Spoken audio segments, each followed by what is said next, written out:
Τι έχουν πάθει όλοι και τρέχουν υπερμαραθωνίους? Είναι φυσιολογικό όλο αυτό?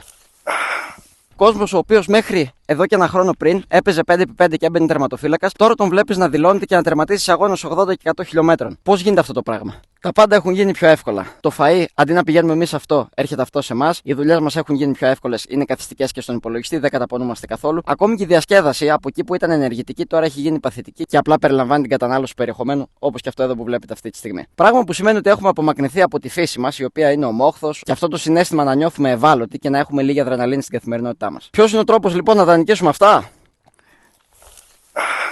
Πέφτουμε στην υπερβολή που μας δίνουν οι υπεραποστάσεις. Και έτσι, από εκεί που θα έπρεπε να νιώθουμε ζωντανοί κάθε μέρα, νιώθουμε ζωντανοί όταν είμαστε οριακά νεκροί. Για κάποιο περίεργο λόγο.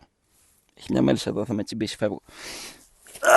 Για να εξισορροπήσουμε όλη αυτή την άνεση που έχουμε στην καθημερινότητά μας και όλα μας είναι έτοιμα και δεν βρίσκουμε κανένα ενδιαφέρον στο να τα κυνηγήσουμε, μπαίνουμε και κάνουμε υπερβολές. Υπερβολές οι οποίες μπορεί να τις πληρώνει το σώμα μας, μπορεί να τις πληρώνει το μυαλό μας. Παρότι είναι παράλογο αυτό, βγάζει και μια λογική σύμφωνα με όλα αυτά τα οποία είπα. Όσοι τρέχετε ultra αποστάσεις, γράψτε μου από κάτω πώς ξεκινήσετε να τρέχετε και τι είναι αυτό που σας κρατάει να τρέχετε. Και αν τυχόν δεν καταφέρω να σας μεταπίσω για να τρέχετε 10 και 20 χιλιόμετρα, που μάλλον δεν θα το κάνω γιατί έχετε βρει ήδη το δρόμο σας εκεί πέρα, να ξέρετε ότι το thinkfit.gr έχει τα πάντα σχετικά με την αναπλήρωσή σας, τα αξεσουάρ μπορεί να χρησιμοποιήσετε και ό,τι άλλο θέλετε σχετικά με το τρέξιμο, το ποδήλατο, το τρίαθλο και άλλα ακόμα αθλήματα. Ακολουθήστε μας για περισσότερες τέτοιες συζητήσεις και μην διστάσετε να γράψετε τη γνώμη σας από κάτω.